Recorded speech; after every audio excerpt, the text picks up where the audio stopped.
much. First of all, It is Yeah, we now. see it now. Also, can we remind our guests that if they have questions, they can please keep in mind your questions till the end of the session. At the end of the session, we will be answering your questions. Okay, thank you, Jaco. thank you very much, colleagues. So I'll start right away. I'm going to cover a couple of things, and first of all, you are more than welcome to download the presentation for yourself, and I don't mind if you share that and do whatever. I will try and quickly add that to the chat box as well, if I can get that sorted there for a moment. And it's also openly licensed, so you can do whatever with that. I'm going to cover a couple of things today, and I hope that will be sense or make sense towards the end. I want to frame the way in which I see learning in terms of self-directed learning, as Ahmed alluded to in the introduction, and thank you for the nice introduction. I'm part of a research unit on self-directed learning, and we are a big group of almost 60 people working specifically in self-directed learning, covering a number of subjects and disciplines, and even a number of levels of schooling. I am within the Faculty of Education, so despite the focus of the UNESCO chair being quite wide, most of my colleagues and a lot of my own research and that of my postgraduate students are focused on teacher training. But we do sometimes, work with self-directed learning in school context, but even as high as professional development. I will then move on to collaborative learning, say something very briefly about multimodal learning, and then I will unpack the whole issue of short instructional videos in terms of literature, and I will spend some time on a case study where I've used this in the classroom, and I think that could be of interest for your teaching and learning practices as well. But by all means, feel free to add questions, and you are welcome to also contact me afterwards. I will give you my contact details. So I want to start off with this quote from Leon Mori, and it was really a reset moment kind of for me when I read this.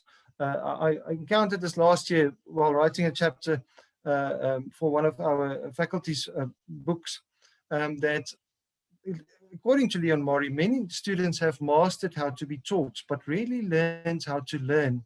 And in the South African context, that is really the truth, that at school level, our students are prepared for exams and they get to know what the teachers need, and they don't really learn how to learn. So they don't get to some sort of form of self-direction. And that's why it's important for me to frame today's discussion in terms of self-directed learning. We need to create students that when they leave institutions of learning, that they can autonomously take charge of their own learning in the workplace. And that, as I say, is a long-term goal of our research unit, but also my own research. And I think we need to address this concern that Leon Mori expresses. Self-directed learning, of course, this is the classical definition from Knowles. And I want to stand still at this definition, if you may allow me. It's a process, first of all. It can also be a characteristic in which individuals take the initiative with or without the help of others. So despite the fact that we say self, it can be through others in diagnosing their learning needs. So finding out what they want to learn, formulating learning goals, identifying human and material resources. And that's even for the case that I'm going to explain later on. It's not just about choosing technologies to help you or choosing content to help you, but also choosing who can help you, whether there might be experts in your the people around you, your peers, that can help you. And then choosing and implementing appropriate learning strategies, and ultimately evaluating those outcomes. So this definition, even if it's so old, you can see Malcolm Knowles said this in 1975, it is still relevant for us. And it is, as I say, a way in which we work towards preparing our students for the world of work out there. As I said when I started with this definition, we regard self-directed learning as a process, but also a learner characteristic. So you can have a level of self-directedness The research tells us that depends on subjects, it depends on times during the time that you learn. In some subjects, you might never become self-directed, but another person might. So it ties in quite a lot to emotion, a lot to motivation. The case I'm talking about today relates to language teaching. And in language teaching circumstances, it's always very, very important to ensure the motivation in order to contribute to the learning. And through the motivation, you move to self-efficacy, self-regulation, and self-directedness. I will touch on that a little bit again later on. Frankum gives us 4 very interesting and relevant prescriptive principles of enabling environments for self-directed learning. So you must match the level of self-directed learning required in learning activities to student readiness. And this is where technology comes in. Technology needs to be responsive. And that's where we use words like it's customized, it's adaptive. The whole adaptive learning movement tells us that based on data, we can adapt the learning environment. But the problem we have, and COVID-19 showed us that again. I just completed some research where I looked at specific guidelines a number of universities and institutions gave what schools and universities should do during COVID-19. And the message was, in South Africa at least, low tech or no tech. And I mean, all this ideals of having customized, personalized learning is just ignored then, because the technology is dumbed down and made so accessible that a lot of this is lost, and it will impact the SDL, of course, as well, the self-directed learning. So progressing from teacher to student direction over time. I don't know about your context, but in our context, the learners, the students coming from school are very much used to teacher-centered approaches. So they are used to being spoon-fed. It's all about the marks, it's all about the exams. And at university level, we need to reprogram them and get them to work effectively in groups and so on. Furthermore, Frankum suggests that we support the acquisition of not just subject matter, but also self-directed learning skills. And that's why we as lecturers need to be aware of what skills can contribute towards self-directedness. And lastly, we have to have students practice self-directed learning in the context of learning tasks. And those tasks must be oriented towards real-life situations. Many strategies have been proved to support self-directed learning. Active learning strategies, cooperative learning, problem-based learning, and there are a lot of others, project-based, case-based learning, etc. As I mentioned before, motivation is key. In order to foster self-directedness, you need to motivate the students for a particular module or a course. And very important is the use of real-life problems and contexts. The example that I always share with colleagues when I talk about this element is there's a Professor Carl Wirth from the US, and he's an extraordinary professor at our university at Northwest in South Africa. And he teaches geology. And one of his lessons that is fairly problem-based inclined and which definitely supports self-directed learning is when he teaches a course on volcanoes. And on day 1, he tells the students, no, we're not going to do the curriculum. Put your books away. We've got a crisis. A colleague phoned me from this and this island. A volcano erupted and they don't know what to do. The rivers are getting polluted. They've got issues with the roads. You as geology/geography students must now come up with a plan. How do we solve this issue with the roads? How do we solve this issue with pollution? How do we solve this issue of evacuation? What is going to happen? Do you think there's going to be more volcanic eruptions or what the case might be? So the students actually get the sense that they are helping to solve a real life problem. Only as the class progresses, he actually comes and tells them, you know what, this was not really a volcano. The emails I sent to you was made up.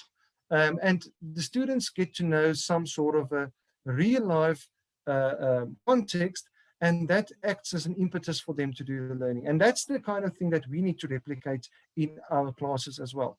Tricky in a language class, I must admit. We don't have volcanoes necessarily in linguistics, but that's where we as teachers need to think outside of the box. I also mentioned before, self-efficacy and self-regulation ties in very nicely with this, and they are prerequisites for self-directed learning.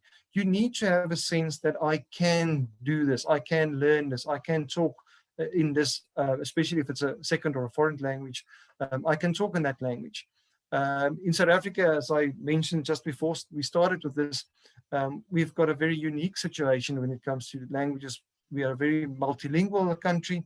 A lot of our students speak a lot of languages. They would speak one language at home, another language with their elders, and another language perhaps when they go to the stores. And when they get to the university or to the schools, they speak English. So they need to negotiate their way around languages, and they need to have some self-efficacy in order to function effectively in an educational environment. So moving on to collaborative learning. For self-directed learning, in order to foster that, collaborative learning is essential, and that's why that's in the title as well.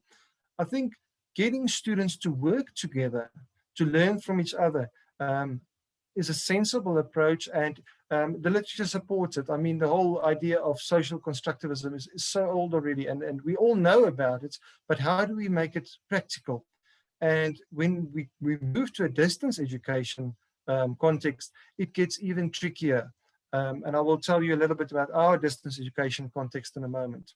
But technology allows for interaction, and therefore it supports interdependence and collaboration. Lucy Guglielmino and her husband actually said that learning should essentially occur in an interdependent, not independent, and rather than a dependent way. So they should not be alone, and they should also not just depend on a teacher. They need to be interdependent. It's using the peers and using the more knowledgeable others to then ultimately become a bit more autonomous and self-directed. Brewer, of course, underscores the apparent interdependent nature of the SDL process as well. In the context that I'm talking about today, we talk about multimodal learning. And this is the way we see this concept is a bit wider than most of the sources that use the word multimodal learning. For us, initially, the idea was linked to the hybrid of contact and distance education, but since then we've actually expanded it to basically pertain to 4 levels, and I'll quickly unpack them. At the lowest level, we look at individual multimodality, so the mode of cognition. I know there's a lot of criticism of the whole idea of learning styles. So this is not learning styles. What I mean with individual multimodality is whenever a student encounters something that needs to be learned, there might be preferences in terms of managing or covering some content by video versus by text, for example. Or some content might be more appropriate being presented as a graph or a figure or whatever the case might be. So that's at the level of mode of cognition, that is the individual multimodality. So it's a personal learning and communicative preferences, which should also be a lot, would be quite dynamic, and it's not set. And that's why I say it's not like learning styles and the idea that people say, no, I'm a kinesthetic learner or linguistic learner. It's not like that. Interactional multimodality, of course, relates to the more classical multimodality. How do we communicate? So whether it's verbal or non-verbal, do we use what kind of semiotic resource? And all of us as lecturers, not even in languages, but in all fields, need to be cognizant of this. How do we include more modes of communication? I'm going to touch on multimodal assessments in a bit, and that is an example of this. How do we move away from just writing? In the South African education system, written assessment is king. It's all our summative assessments generally happen through a written medium, and I think we need to rethink that whole idea. In our context, it's even more relevant because in African culture, the oral culture is very much ingrained. There's a tradition that goes back thousands of years of telling stories, of relaying information through speaking, through song. And that is not something that's embraced by academia, for example. Then the next level would be instructional multimodality, and that is where e-learning and blended learning comes in. So instructional multimodality relates to how do we see the environment in which learning takes place. And that can be at a distance, but also in normal face-to-face classrooms. You could have iterations of this. So there might be instruction that takes place face-to-face. So it's the person's in the class and the students also in the class. There could be a blended mode where online and face-to-face are mixed, or totally online as we have, especially now with the COVID context. Then finally, we identify also institutional multimodality. That relates to the mode of delivery, whether the university is a contact university or a distance university, or as it is with our case, we are in a hybrid institution. We do both contact and distance education. So whenever I refer to multimodal learning, remember that I do see it within these 4 levels. I will share a source towards the end if you want to read more about this. So bring it more to the practical side of things. In the language world, we've learned already that the use of multimodal text can improve comprehension and student engagement. So we need to move away from text only. Students using well-designed combinations of visual text and interactivity learn more than those who only use text. And that is specific implication for our learning management systems. So specifically, I refer to self-directed multimodal learning. So I'm combining the 2 concepts. So self-directed learning, we mentioned at the beginning, looking at Knowles' definition, and then multimodal learning in terms of those levels.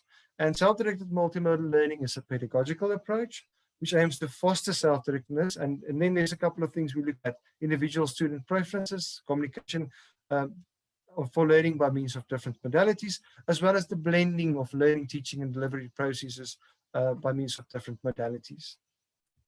So one way of doing this is using short instructional videos.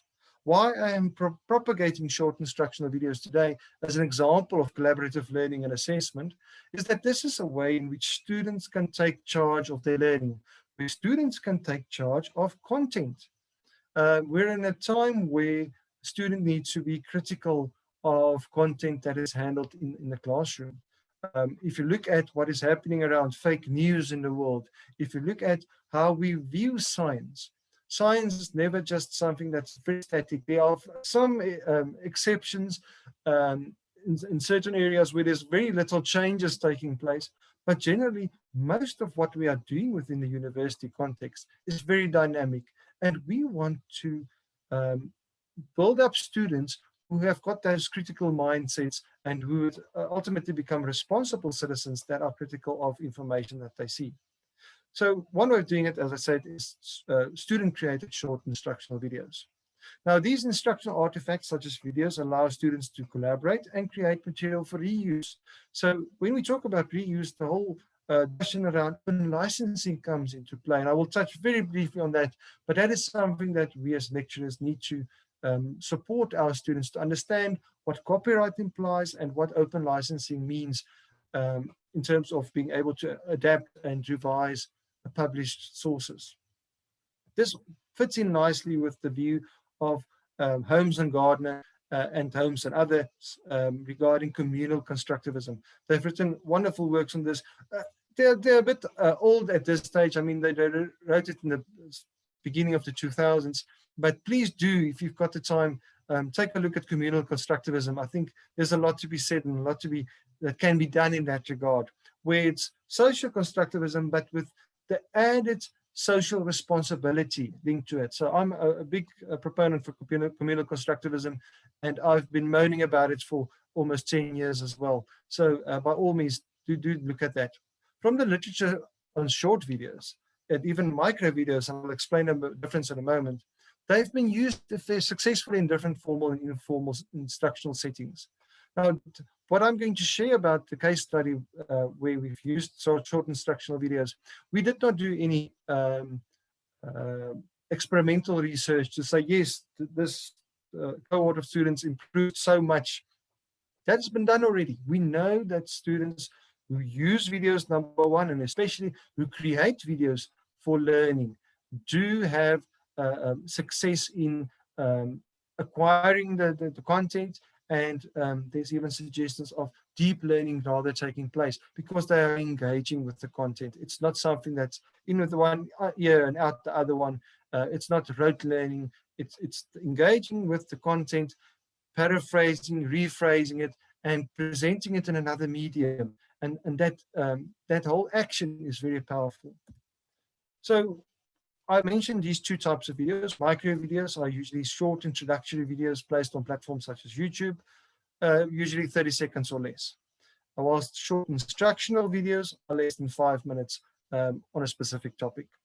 Now, this is the world of our students. They are using TikTok and YouTube and whatever, and even Instagram, where they share short videos. That is their world. That is their medium of communication. For us, we need to put our minds into a place where we can say, how can we not reduce, but break down what we need to cover with our students in smaller chunks?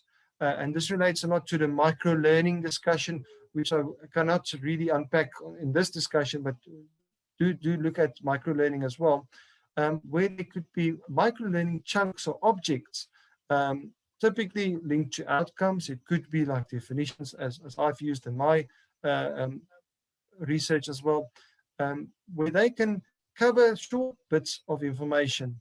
And as a whole, they can then contribute towards a bigger understanding of bigger concepts. But why do we need this? Why do we need short videos? And this is the reason. And this you can see is a BBC report from 2010, that students only have a 10-minute attention span, they say.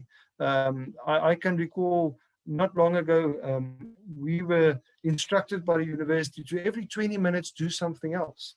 So at this point, I should actually start drinking water to just let you see something else. And I look there in the distance, and now we've done something else at least. But the idea is rather in the class after 20 minutes, now they should write something or they should do something else, not just listen. And I mean, this report says 10 minutes, so where will we end? So sources claim attention declines around 10 to 15 minutes in a lecture. So for most of you at this point, you are not listening anymore, and you are probably either busy with emails, WhatsApps, Facebook, or maybe having a drink of water like I've been doing right now. So this question, there are some questions around this issue of whether the attention declines, but it does make sense. I mean, being in academia, I've got a high tolerance for something that might be boring, but our students don't. That's the issue. Also consider the concept of mind wandering. In this regard, Salman Khan from Khan Academy and Daphne Koller argues for brief online lectures as short as 10 minutes. And that is what we need to consider for distance education. I got a shock when I realized one of my colleagues, and that's in mathematics, sent a video to distance students that lasted an hour and 50 minutes. That's 50 minutes, an hour and 50 minutes. And I realized that would be my ultimate torture. If I had to listen to mathematics for an hour and 50 minutes just for a single topic, that would be the end of me. So luckily, I'm not a mathematics. Cognitive load, of course. Yes, even with this whole discussion about multimodality, we need to be careful of combining too many visual content items, too many verbal channels, for example. So one needs to be, on the one hand, considerate of covering more than one mode of communication, but also not overdo it. And that's sometimes a problem when we do use certain technologies. Student engagement should be considered. Using videos of less than 6 minutes usually watched better than longer. And the same applies to the whole issue of microlearning, as I mentioned earlier. So now moving on to the case, if the time permits me. So how do students perceive the creation and use of short instructional videos in a language classroom? we used students' own devices. Earlier research of my own actually showed that they prefer their own devices. I did research where I supplied them with tablets, and towards the end they had the option to use their own. And even with our own research, it showed that they prefer their own devices if they have it. In our country, that's also a bit of a problem. Not all students have access. So, and then they created videos that we used in class and were placed on a content management system, a learning management system for revision purposes. I will come back to what they did, but just to give you some idea of the context, I'm at a South African university. We are currently the third biggest university in the country, but the second biggest distance institution. So we are basically a traditional contact university. Our history dates back 150 years ago, but due to a lot of political changes in the country, we were merged with a couple of other institutions. So currently, and as you can see there on the map, we've got 3 campuses: Van der Bijl Park, the one on the right that's underlined, Potchefstroom in the middle, where I used to stay, and now I'm currently staying in Mahikeng, the one on the top left-hand side. You can see the arrow there. We're just on the border of Botswana. It's a neighboring country, 20 minutes north from here, and I'm in the wonderful country of Botswana. Nice wildlife if you ever have a time to visit, and it's very safe. It's even safer than South Africa. So Botswana is a wonderful place to visit. And so that's the context. We are quite far apart. If I drive from Mahikeng to Potchefstroom, that's about 2.5 hours, and from Potchefstroom to Van der Bijl Park, that's another hour drive. So from point to point, it's at least 3.5 hours difference. But a great proportion of our students are actually distance students. So they sit anywhere in the country and even in neighboring countries. So all the participants in this study, 82 of them, were student teachers, and they were in the first year. You can see something around their gender and mother tongue. Interestingly, for this group, mainly Afrikaans. That does not really reflect our university. Our university, in terms of the majority of language, most of our students have got Setswana, the bottom language there, as their mother tongue, which is an African language. Afrikaans and English, of course, are both Germanic languages that are used. So they created short instructional videos, some individually, some in groups, and some in groups of 3 or 2. In total, 50 videos were submitted for all these participants. I told them to aim for between half a minute and a minute, but ultimately the videos ranged between 18 seconds and 2 minutes 46. Interestingly, the idea initially was for them to use their phones, to get a phone, to just make a video on topics, and I'll give you some examples of the topics in a moment. And ultimately, some of them said that they don't know how to do editing and they struggle with this and that. And then I said, okay, let's say you create a video that could be an animation. So some used PowerPoint, some used PowerToon, Animaker, a lot of online services through which they could create animations as well to explain a certain topic within their linguistics module. These are some of the examples. This was actually done through Afrikaans, not the medium of English, but regardless of the language and regardless of the subject even, it was just topics that could be explained in half a minute or whatever the case might be. So I just want to share some of the students' views, and that would inform how you could do this later on. They found it relatively easy. Some of them even got people from outside to help. It was not just done by themselves. But important for us for this discussion is the problems they encountered. A lot of the students said that they had problems formulating the content. So it's a language issue. How do I paraphrase something that's in a textbook or paraphrase something that's in a source? Adapting the style and presentation to the medium of a video, clarity of speech, timing concerns.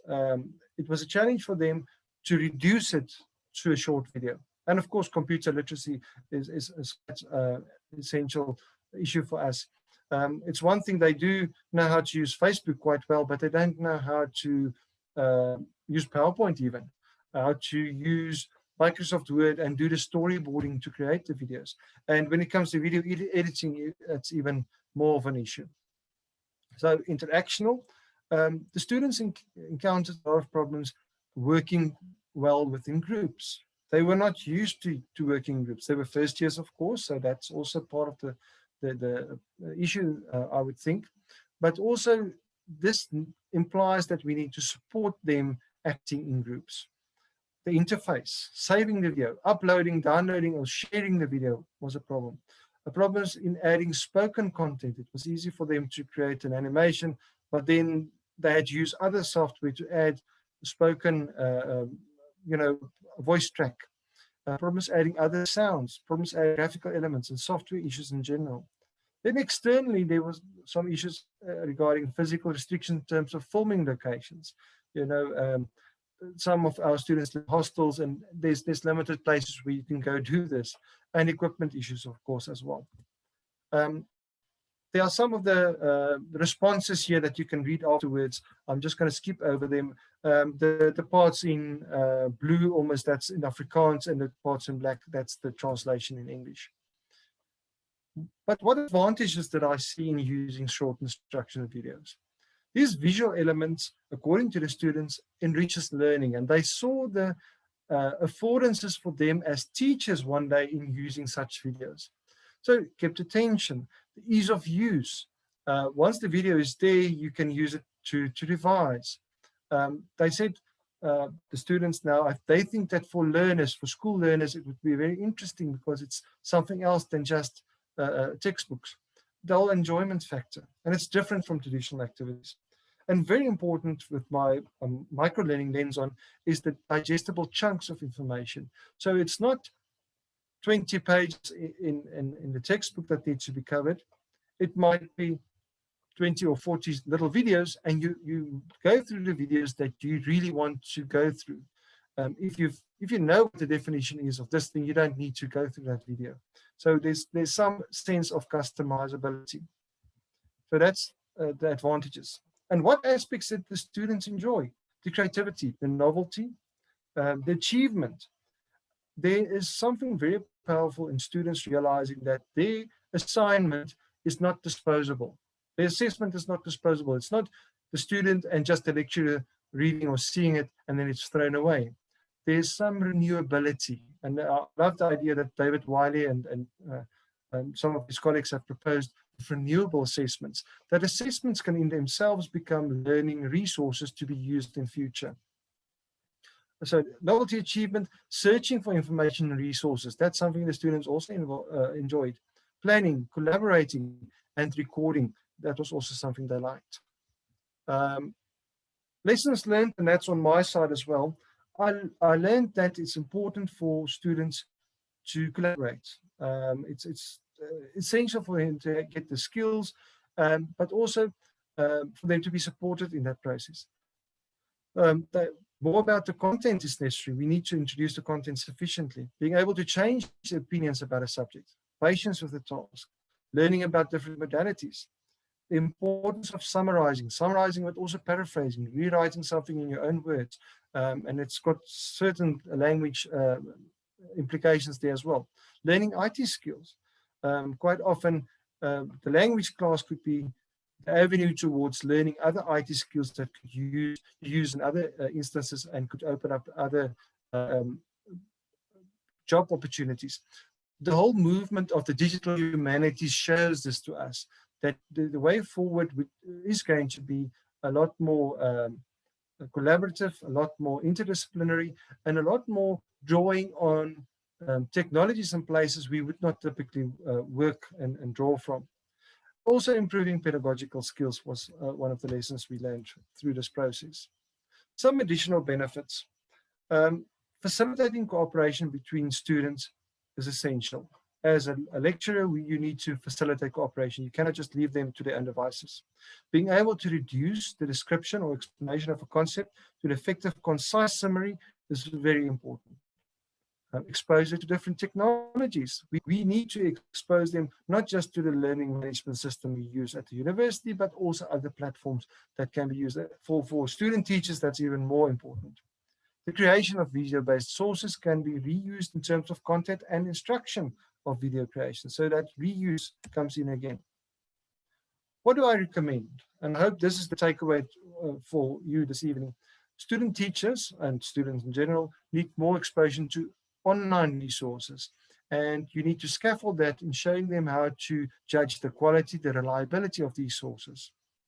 More information must be provided on copyright issues regarding graphical, sound, and video contents. And I am encouraging my colleagues to these days show students where they can get images and sound and video content that they can reuse legally. Some student teachers lack certain skills in terms of video recording, conversion, and video editing, and even uploading. And that might be a problem if you have to support that yourself as a lecturer. Students require guidance in being able to work in groups, as I mentioned before. And we need to consider videos as a form of renewable assessment. Renewable assessment is really the way to go in future. The work that David Wiley and colleagues are doing with students contributing to textbooks shows how effective this can be done. So towards implementation, this is how I see it. You introduce the genre of videos to students, and they need to get a little bit of a sense of the grammar of videos or animations for that matter. You need to expose them to certain interfaces that can be used. I'm thinking of something like Video Ant, which is a nice platform in which you can import YouTube videos and let students comment on each other's work. Collaborating in groups, of course, doing the script writing and storyboarding, then doing the filming or animation, evaluating it themselves, and there's that step from self-directed learning as well, and then publishing it in a sensible way and using appropriate licensing. This all happens in a communal constructivist foundation and in a learning ecosystem where the student is part of a community and the environment is multimodal, the process is self-directed and active, and we get to micro-learning objects, in this case, videos that can be reused and curated and put on repositories for use by others even, not just students. So these videos can actually be open educational resources. There's the definition, the latest one from UNESCO as well. And very important is the idea of open licensing. And that students realize quite often we don't need to reinvent the wheel. Aren't there perhaps open educational resources that can be used in the videos they create? And how will they license their own videos when they upload it for reuse? As I'm finishing off, I just want to share this link with you. If you want to know a bit more about multimodal learning, you are welcome to download that book. It's open access, so by all means share it, share the link. Myself and some of my colleagues have done some work on multimodal learning. The emphasis a lot on blended learning. There's some work on community of inquiry and some more context-specific things, but by all means, do take a look. And if you want to know a little bit more about this research that I've spoken about now, there's an article that you can download on ResearchGate. And then coming up in May is this book edited by Joseph Corbel, Badrul Khan, who's really a rock star in the blended learning world, as well as Maria Corbel, the editors. And chapter put into this book, Teachers and Students as Creators of Micro-Learning Objects Within Self-Directed Multimodal Learning, expands on how these videos that I spoke about now can actually become micro-learning snippets or objects in themselves and can contribute to learning in that regard as well. So from my side, this is basically my story. I want to conclude in saying that the creation of short instructional videos not only facilitates critical interaction, that's so important with content, it also allows engagement. Students are actively involved with the content. They have to disagree about what to include. They need to discuss it. They need to research it and kind of digest it in another way and then present it again. And students are positive towards production and use of videos. It's evident that variables such as technical ability, device limitations as well, topic, influence the nature of the short videos, but that should not discourage us. Colleagues, from my side, I hope that you can take some ideas from what I've done with short instructional videos and take the idea of micro-learning within an open context towards self-directed learning further. But thank you very much. You are welcome to contact me. There's my contact details. And last word I want to add is Tisikur Idarim. Thank you. Uh, Thank you very much for this nice and informative presentation, Professor Dr. Olivier. Uh, and if you have any questions, you can ask Professor Dr. Olivier your questions.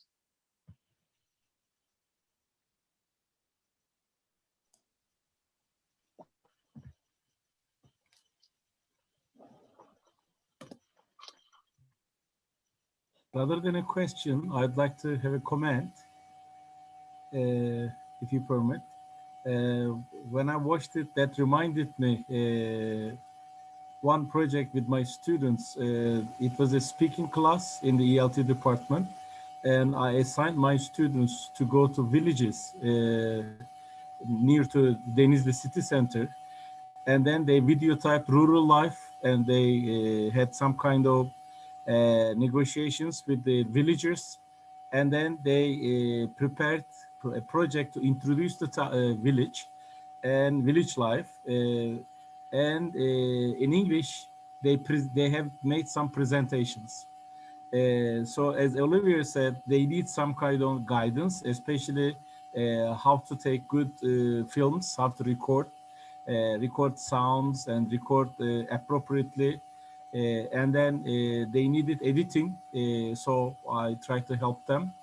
And also they help each other, they collaborate, because there is always one or two students in the group who knows technically how to do these things.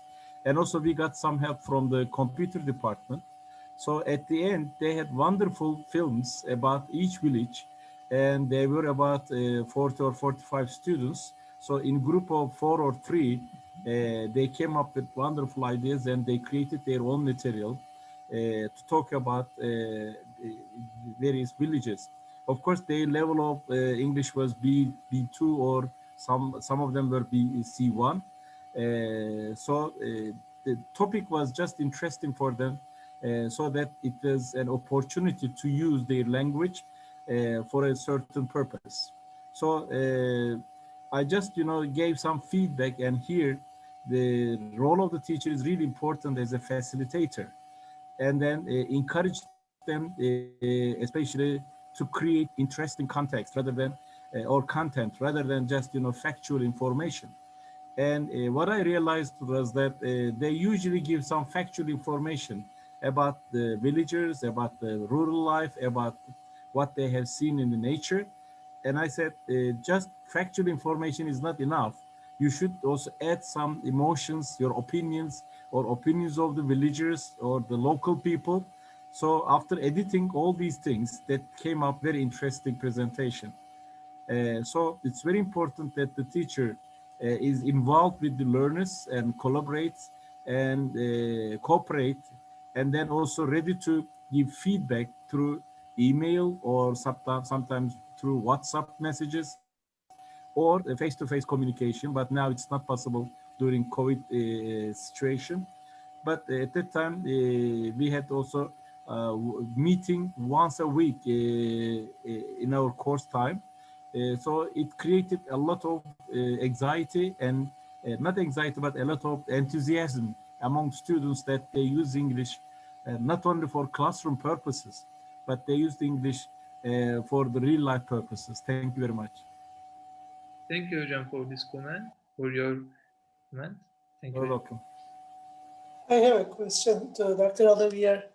First of all, thank you for the great presentation. It brought back a lot of memories, as having written my dissertation on multimedia learning from Richard Mayer, and spending so many years as an instructional designer, working directly both with the faculty and the students. There is no doubt that short multimedia videos are particularly beneficial for student learning. And my personal opinion is it's a lot harder for instructors than the students to develop them. I do not want to talk about the different generations, and instructors perhaps being more elder than the students. They may be introduced to technology a lot later.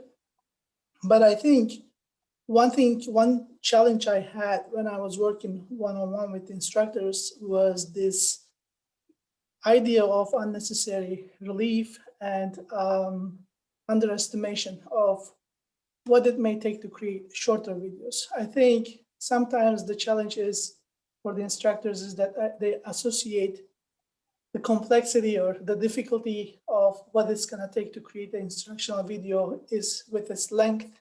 And the issue is the shorter it gets, actually, the more synthesis, skills or abilities it requires. Actually, now you need to be better at sequencing and segmenting your content, and ability to eliminate unnecessary pieces. And plus, not every faculty is a natural speaker. There will be a lot of ahs and ums, in many cases, and rumbling and diverting from the main topic. So it requires a lot of early preparation. And I think the challenge at this point is that because in a regular teaching schedule, many instructors do not allocate the time for planning and preparation, and they used to just go ahead and simultaneously speak to the students at a stage. How can we create this time slot for the faculty to involve in this pre-planning stage? And plus, how can we make an argument to faculty when, although they agree that early preparation will end up with creating a quality product, because the content is changing so fast, so quickly, perhaps it will not be worth. And because it's going to change next year, something is going to come up. I need to continuously update it. How do you have the conversation, if you had before, Dr. Olivier, with that kind of mindset, which I see a good point there. All this time and next year, I need to go over it again, and I just use my content one time, and it's not very usable anymore because 60% of my stuff changed. Thank you. Can I maybe respond to both the colleagues' remarks? Okay, Hocam, stage is yours, so you can talk. Thank you very much. Thank you for the first set of remarks. I totally agree. That's a wonderful project that you had with the villages, and I like the idea of starting with the familiar and then taking it to something that's less familiar, the English presentation of it. And I appreciate what you said there. But you prompted something in my head, something that I did not relate to colleagues here. The students that I used, almost half of them were actually distance students and the rest were contact students. And the distance students, they made use of our, we've got centers across the country, around about 70 of them, used for internet access and the broadcast of our classes, because not in all communities would internet access be a given. So they make use of the university centers, and there those students would come together. So it's quite tricky when we talk about distance and physical distances between each other. But I like the idea of the villages, and I think that could be a nice thing to try out with our own students as well. Then Devrim, thank you very much for the comments you made. You said quite a lot of things there. I just missed at the end whether you were asking me a question as well. Did you want a response? Yes, the question is, in one of your last slides, you mentioned the early preparation stages to create quality videos. But when we work with the instructors, if the counter argument is that it will not worth that investment because my content changes constantly, therefore I'd rather do more like a kind of spontaneous video shooting. How do you have this conversation with an educator, with a faculty who understands the value of early preparation, yet argues that it is not worth, because of the longevity of my video, how long, it's gonna be up to date. I hope I understand you correctly, but yes, it's a tricky one, and I did not spend a lot of time on that. in preparing the students, and I mean for use wider use of this. We are not at the point where we can prepare lecturers properly for this, but our approach was also a lot more impromptu, and students addressed and used and created videos to their own capabilities. I agree what you said, that we should not underestimate students with what they can do, but in our country a big issue is access to devices that are sufficient to do this, and that usually is an impeding factor. But I agree, if there's one thing that students become very self-directed, it is when they're using devices. So they do grasp it very quickly. But yes, on my side, I did very basic preparation in terms of that, and I think one could extend that if needs be, but the purpose was more the content rather than, and the self-directed process and the creation of the micro-learning object, rather than making them filmmakers. There's another place for that. So I hope I answered your question. I think maybe we could take this outside of this meeting, and we could have a good discussion about this. I'd like to hear your views on this. It's your field as well. And but yes, from our side, we are still developing this, and I think there's a lot that we could still refine to make it more effective. Thank you for the answer. It was from the faculty perspective, not the student perspective. How do you deal with it? But that's okay. From the student's perspective, I would like to echo that, you know, I personally experienced the value of student short videos. In the United States, we have this term called elevator speech, especially in business programs. It's a kind of condensed version of, you know, a presentation to a stranger when you meet in an elevator, that you have a very short period of time, and how can you concisely present your, you know, area of expertise or your job or what you are doing. At first, students struggled because, again, it's not easy to condense the topic, but then, you know, it was a kind of, there was this hidden cognitive process involved that allowed them to, you know, pinpoint the important points, summarize, you know, their expertise, and present it in a kind of understandable way. So I would like to echo your findings. I experienced them, you know, at personal basis too. Thank you. I can add one thing about the staff members. It's difficult. We can't even get staff members to buy into self-directed learning to make the classes more student-centered. We are struggling with getting staff using technology at all. It's a learning curve using the learning management system even. So it's a struggle, and to get a lot of stuff using you know, short instructional videos, that's not going to happen very soon, unfortunately. Thank you, Amit. Evrim Hocam, thank you for your comment and for your question.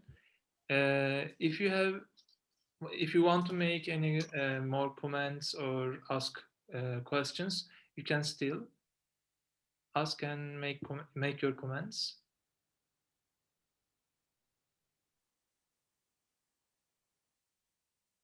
I do not want to dominate the whole conversation. I'll let others chip in. Thank you. You're welcome, Hocam.